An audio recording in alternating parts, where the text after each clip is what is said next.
Assalamualaikum warahmatullahi wabarakatuh. Perkenalkan, nama saya Nabila Farah Afifah dengan NIM 2018 06 110. Saya di sini sebagai ketua kelompok dari kelompok 8. Ingin memperkenalkan anggota saya, yaitu ada Agnes Hilda Natalia dengan NIM 2018 06 1002. Terus yang kedua ada Muhammad Al-Fatoni dengan NIM 2018 06 1006. Terus yang ketiga ada Echli Dwi Oktaviani dengan NIM 2018 06 1007.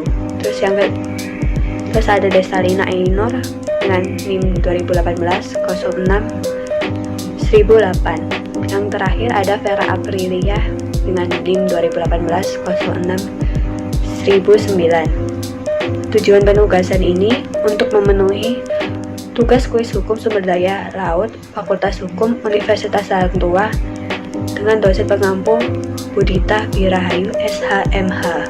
Saya di sini membawakan materi tentang bab 1 potensi sumber daya laut di Jawa Timur. Pengertian dari sumber daya laut yaitu kekayaan alam yang terdapat di laut, flora, fauna, energi dan mineral yang semuanya itu digunakan untuk kesejahteraan bagi manusia.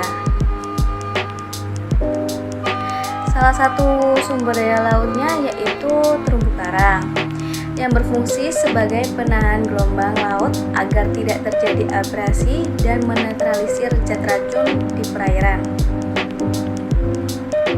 Kondisi faktualnya yaitu potensi sumber daya ikan, armada perikanan, usaha perikanan tangkap, perizinan usaha perikanan tangkap.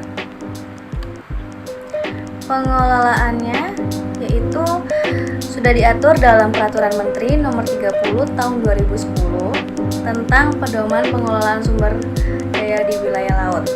Tertera pada pasal 1 ayat 1 dan 2 yang meliputi tentang eksplorasi, eksploitasi, kawasan konservasi, dan penataan ruang laut berdasarkan pada sumber daya laut yang ada.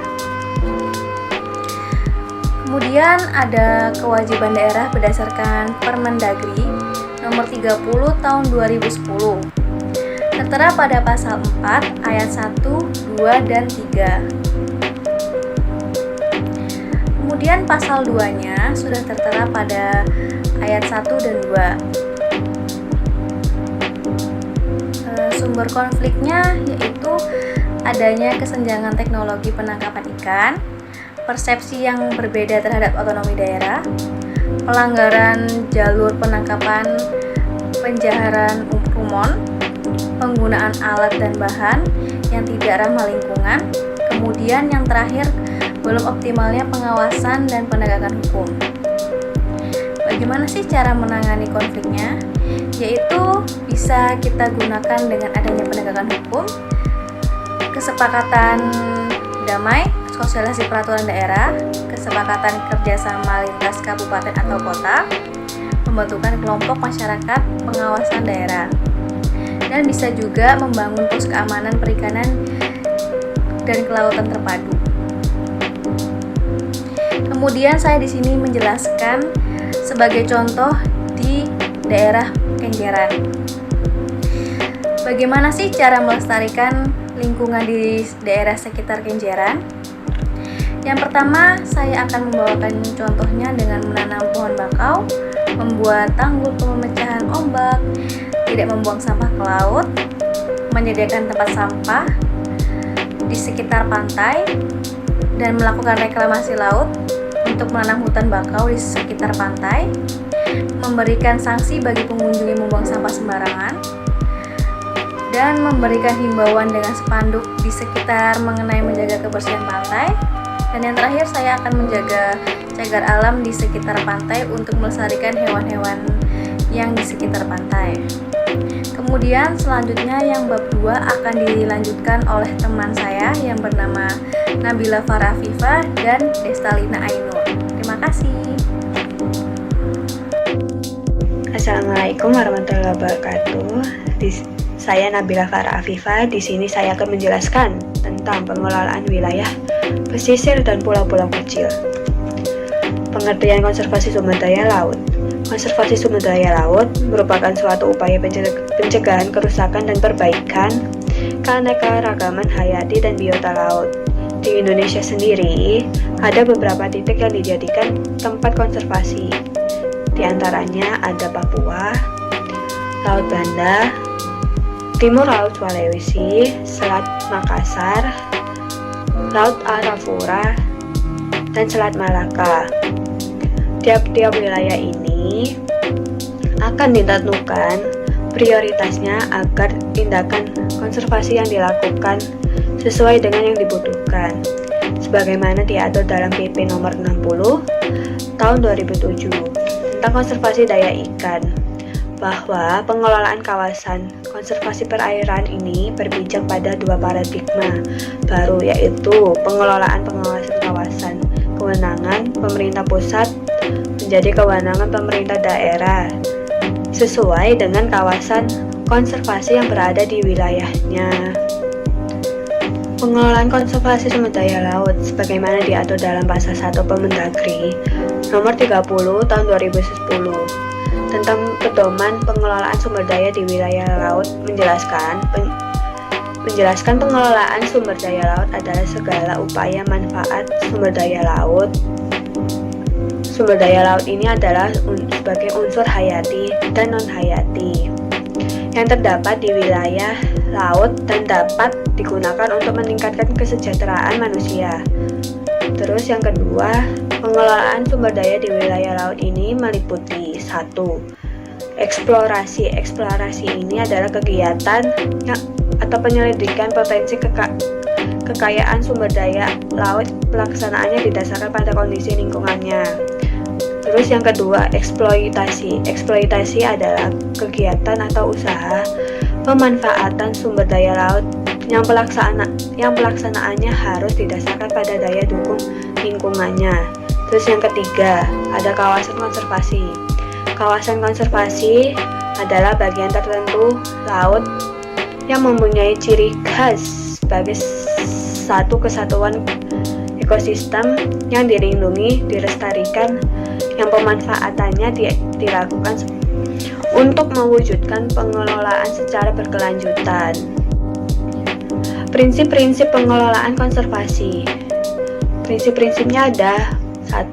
Proses ekologis seharusnya dapat dikontrol. Terus yang kedua, tujuan dan sasaran hendaknya dibuat dari sistem pemahaman ekologi.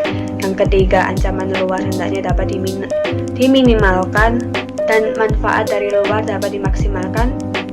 Keempat, proses evolusi hendaknya dapat dipertahankan. Dan yang kelima, pengelolaan hendaknya bersifat adaptif dan meminimalkan kerusakan sumber daya alam dan lingkungan. Kawasan konservasi perairan ditetapkan berdasarkan kriteria 1. Memiliki keterwakilan ekosistem. Terus yang kedua, memiliki kemampuan daya pulih. Yang ketiga, mempertimbangkan faktor resiko pengulangan. Keempat, habitat jenis ikan langka, endemik, terancam punah.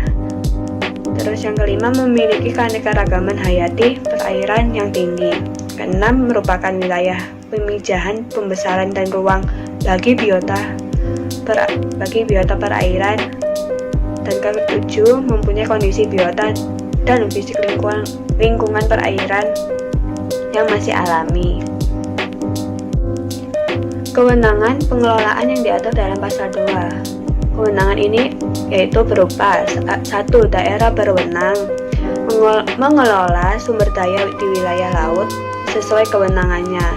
Terus yang kedua, kewenangan untuk mengelola sumber daya di wilayah laut sebagaimana dimaksud pada ayat 1, paling jauh 12 mil laut diukur dari garis pantai ke arah laut lepas atau ke arah perairan kepulauan provinsi, dan sepertiga dari wilayah kewenangan provinsi untuk kabupaten atau kota.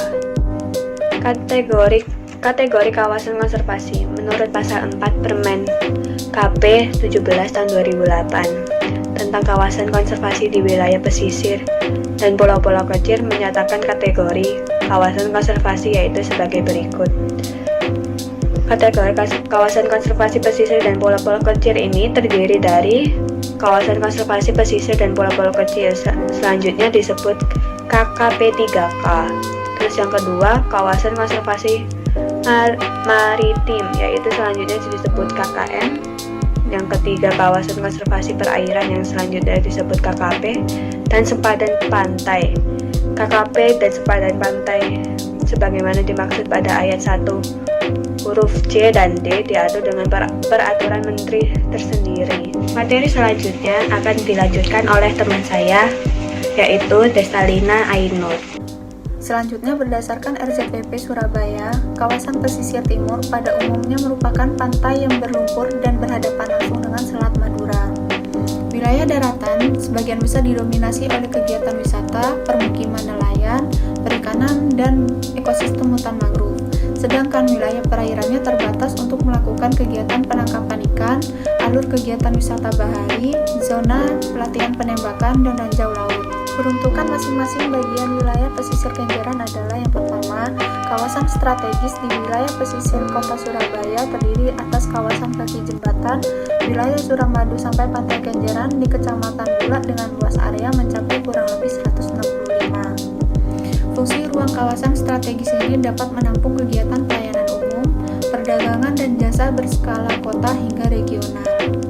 Yang kedua, zona strategis untuk kepentingan perlindungan lingkungan hidup, yaitu kawasan pantai timur Surabaya yang merupakan kawasan pantai berhutan bakau dengan luas tutupan vegetasi mencapai 698,62. Kawasan ini memiliki peran yang sangat penting dalam ekosistem, yaitu penyedia unsur hara dalam air untuk biota di perairan maupun kolam budidaya perikanan. Dan yang ketiga, meminimalisir terjadinya hempasan angin akibat kondisi ekstrim yang berakibat pada kecepatan arus dan gelombang yang menghempas bibir pantai.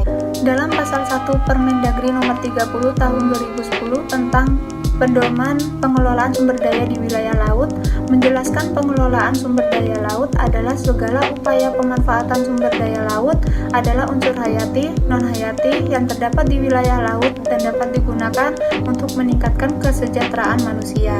Di Surabaya terdapat wilayah laut yang mendukung kegiatan konservasi, salah satunya yaitu Pantai Kenjeran, yang memenuhi beberapa kriteria seperti memiliki keterwakilan ekosistem, memiliki kemampuan daya pulih, memiliki keanekaragaman hayati perairan yang tinggi. Menurut pasal 28 Undang-Undang Republik Indonesia Nomor 27 Tahun 2007 tentang pengelolaan wilayah pesisir dan pulau-pulau kecil menyebutkan bahwa konservasi wilayah pesisir dan pulau-pulau kecil diselenggarakan untuk menjaga kelestarian ekosistem pesisir dan pulau-pulau kecil, melindungi alur migrasi ikan dan biota laut lain, melindungi habitat biota laut, dan melindungi situs budaya tradisional. Dengan demikian, Pantai Kenjeran mendukung adanya kegiatan konservasi sumber daya laut sesuai kriteria yang di atas. Cara pengembangan konservasi sumber daya laut pada Pantai Kenjeran: yang pertama, penyediaan ruang publik di tepi badan air Kampung Nelayan Sukolilo dan Tambak Deres dan dilengkapi bangunan panggung bertingkat multifungsi sebagai tempat pengolahan makanan laut maupun kafe dengan desain menarik dan disesuaikan dengan karakteristik pesisir Kenjeran. Yang kedua, penyediaan jalur akses internal Kampung Nelayan Sukolilo dan Tambak Deres ke badan air dan jalan utama kawasan.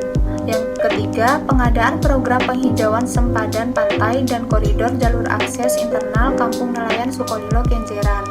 Dan yang terakhir, pengadaan jalur wisata internal dan eksternal kawasan wisata terpadu Kenjeran, seperti Kenjeran Beach Turis, Kenjeran Kuliner Turis, ataupun Kenjeran Coastal Turis, Wonorejo Ekoturis yang diarahkan melewati akses tepi air dan terintegrasi dengan Coastal Road dan lokasi objek-objek wisata di dekatnya, di antaranya wilayah tepi air Kampung Nelayan Sukolilo dan Tambak Deres serta Pantai Watu-Watu.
pesisir di Kenjeran, Jawa Timur ada dua yang harus konservasi.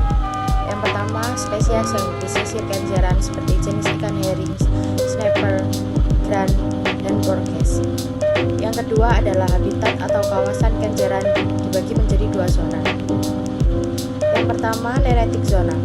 Lingkungan ini merupakan daerah permukaan yang dekat dengan garis pantai, yang memiliki banyak biota di dalamnya karena fotosintesa dapat berlangsung terus. Jenis ikan yang terdapat pada zona ini antara lain adalah herring, snappers, gran, dan progress.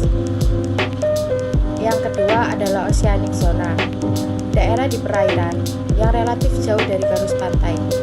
Perairan ini dibagi menjadi beberapa divisi menurut kedalamannya, yaitu yang pertama, epipelagic division. Pada permukaan banyak terdapat sinar merah, lebih dalam lagi banyak sinar biru dan violet. Jenis ikan yang terdapat pada divisi ini antara lain makrels, bonitos, albacores, funas, dan beberapa jenis ikan, jenis shark, dolphin, mantas, eels, marlin, sailfish, mollusk, lanternfish, mouthfishes. Yang kedua, mesopelagic division. Temperatur lebih dari 10 derajat Celcius, tekanan air tinggi, 12 cahaya biru dan violet sangat tipis. Bahkan yang ada tanpa cahaya, 10 derajat Celcius, tekanan air tinggi, 12 cahaya biru dan violet sangat tipis. Bahkan yang ada tanpa cahaya, ikan-ikan pada waktu mau makan naik ke epipelagic division pada waktu malam. Karena itu sangat tergantung pada lapisan air di atasnya. Jenis ikan yang terdapat pada divisi ini antara lain lanternfishes, deep sea eels, mouthfish relative, deep sea swallower. Yang ketiga ada bathypelagic division. Temperatur 2-4 Celcius, tekanan air sangat tinggi. Tidak ada cahaya kecuali organ-organ yang mengeluarkan cahaya. Jumlah dan jenis ikan sedikit, antara lain keratioid, deep sea anglers, dories, scorpion fishes, deep sea swallower. Yang keempat ada abyssopelagic division. Temperaturnya di bawah 4 Celcius dan tekanan air 200 sampai 1000 atmosfer dan tidak ada cahaya. Binatang-binatang buta atau tanpa mata. Pengelolaan konservasi ekonomi di pesisir Kenjeran seperti kampung Nambangan yang menjadi pusat rencana kegiatan reklamasi. Beberapa data yang diperoleh antara lain, mayoritas penduduk Kelurahan Kedung Coek berprofesi sebagai nelayan. Bila dipresentasikan, lebih dari 80% dari total penduduk Nambangan berprofesi sebagai nelayan. Selebihnya adalah profesi lain seperti kuli dan tukang bangunan serta PNS. Untuk Kelurahan Kenjeran, mayoritas penduduk berprofesi sebagai penjual kerupuk dan hasil olahan laut lainnya, serta penjual kerajinan dari kerang-kerang. Hasil tangkapan laut dari nelayan Nambangan dan beberapa dari nelayan Kenjeran didistribusikan pada penduduk Kenjeran untuk kemudian diolah menjadi berbagai macam makanan olahan laut, seperti kerupuk. Nelayan Nambangan umumnya hanya menangkap ikan saja, selebihnya dijual pada penduduk Kenjeran yang kemudian diolah menjadi makanan olahan. Kalaupun untuk mengelola hasil tangkapan sendiri, hanya sampai pengiriman saja karena tidak cukup waktu untuk mengelolanya. Prinsip konservasi sumber daya perairan dan perikanan di pesisir Kenjeran sangat diperhatikan, seperti cara menangkap ikan yang dilakukan dengan alat yang dikatakan sangat baik dan tidak merusak kelestarian SDL di kawasan tersebut. Kondisi ekonomi di kawasan pesisir juga sangat dimanfaatkan dengan baik oleh para warga. Mereka menjual hasil tangkapannya untuk memenuhi kebutuhan hidup mereka. Kondisi sosial di kawasan tersebut sangatlah erat, dikarenakan mereka saling membantu nelayan satu dan nelayan yang lain. Kegiatan pokok konservasi SDA hayati dan ekosistemnya. Yang pertama, perlindungan sistem penyangga kehidupan. Yang kedua, pengawetan keanekaragaman jenis tumbuhan dan satwa beserta ekosistemnya. Yang ketiga, pemanfaatan secara lestari sumber daya alam hayati dan ekosistemnya. Dalam PP 60/2007 tentang konservasi hayati dan ekosistemnya. Dalam PP 60/2007 tentang konservasi sumber daya ikan, konservasi sumber daya ikan dibagi menjadi tiga. Yang pertama, konservasi ekosistem. Yang kedua, konservasi jenis ikan. Dan yang ketiga, konservasi genetik ikan. Konservasi sumber daya ikan adalah upaya perlindungan pelestarian dan pemanfaatan sumber daya ikan, termasuk ekosistem jenis dan genetika untuk menjamin keberadaan, ketersediaan, dan kesinambungannya dengan tetap memelihara dan meningkatkan kualitas nilai dan keanekaragaman sumber daya ikan. Asas konservasi sumber daya perairan dan perikanan diatur dalam PP 60 Pasal 2. Konservasi sumber daya ikan dilakukan berdasarkan asas manfaat, keadilan, kemitraan, pemerataan, keterpaduan, keterbukaan, efisiensi, dan kelestarian yang berkelanjutan. Tahapan pengelolaan kawasan konservasi perairan dimulai dari undang-undang, strategi nasional, peraturan pemerintah, SK Menteri, keputusan daerah, renstra, dan zonasi. Assalamualaikum warahmatullahi wabarakatuh. Saya Vera Delia, NIM 20180610009. Di sini saya akan menjelaskan tentang pengelolaan sumber daya ikan. Pada pengelolaan sumber daya ikan tuna, faktor yang berperan dalam industri ialah sumber daya tuna, biaya operasi, pasar atau market, dan prosedur manajemen. Adapun jenis-jenis ikan tuna yaitu tuna albacora, tuna sirip biru selatan, tuna sirip kuning, dan tuna mata besar. Jenis perikanan tuna dalam skala besar ialah rawai tuna, jaring lingkar, dan huhati. Jenis perikanan tuna dalam skala kecil ialah pancing ulur, pancing tonda, pancing rawai, payang, dan jaring insang. Adanya permasalahan yang sering terjadi pada pengelolaan sumber daya ikan ialah yang pertama, hook rate dan berat ikan yang cenderung menurun. Yang kedua, biaya operasional meningkat akibat kenaikan harga BBM. Yang ketiga, beban pajak, PNBP, retribusi daerah, dan pungutan ilegal. Yang keempat, proses perizinan yang kurang efektif. Yang kelima, permasalahan perdagangan global.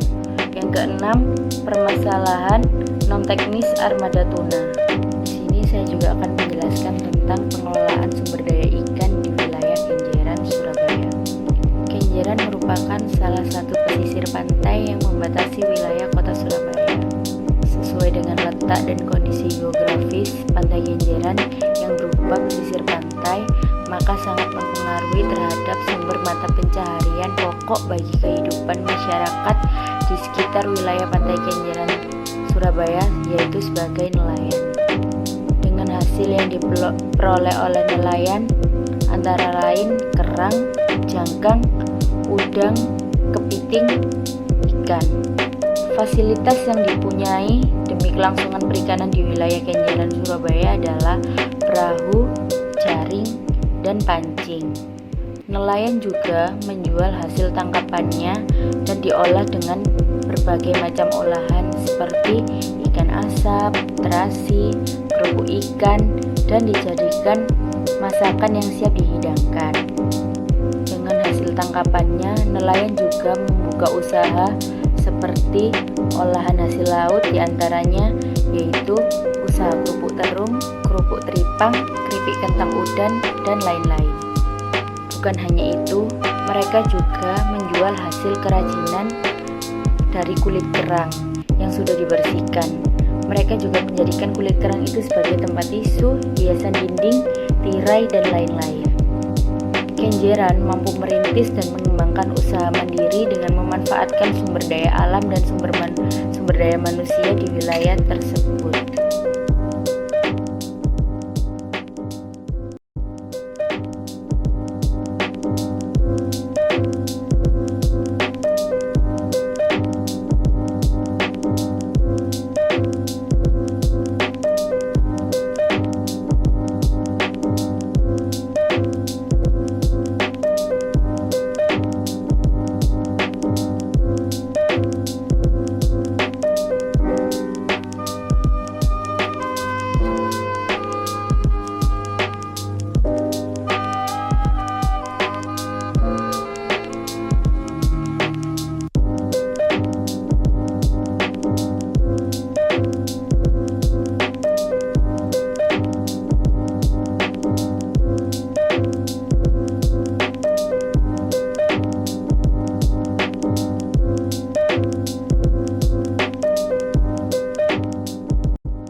saya ingin menjelaskan tentang bab 5, yaitu tentang penataan sumber daya laut. Dalam penataan sumber daya laut yang menjadi masalah penghambat penataan ruang konservasi, yaitu kerusakan habitat akibat pengelolaan yang tidak terkendali, overeksploitasi, polusi, dan masih minimnya peranan masyarakat dalam proses pengambilan keputusan pengelolaan mengakibatkan kurang tersentuhnya perbaikan tingkat kesejahteraan masyarakat. Adanya potensi konflik antar daerah yang berbatasan, masih kurangnya data informasi potensi sumber daya kelautan, belum adanya rencana tata ruang pesisir lautan pulau-pulau kecil yang terpadu. Mengapa kawasan pesisir harus diperbaiki? Yaitu guna mewujudkan pemerataan ekonomi nasional bagi masyarakat yang tinggal di kawasan pesisir atau pantai. Kawasan pesisir merupakan kemudahan akses transportasi, lahan darat, dan perairan yang subur, relatif murah sebagai pembuangan limbah, karena kemudahan akses mendapatkan water cooling untuk industri keindahan panorama. Demi untuk mewujudkan kemajuan pada sarana pariwisata di kawasan tersebut baik untuk edukasi maupun sesuai dengan poros tujuan negara, yaitu menjadi poros maritim dunia. Sekian tentang penjelasan bab 5 dari saya, Muhammad Fatoni. Wassalamualaikum warahmatullahi wabarakatuh. Nah, gimana? Sudah jelas kan penjelasan dari kelompok kami? Maaf jika ada salah kata maupun perbuatan dari kelompok kami. Dan jangan lupa like dan komen dan subscribe. Wassalamualaikum warahmatullahi wabarakatuh. Dadah.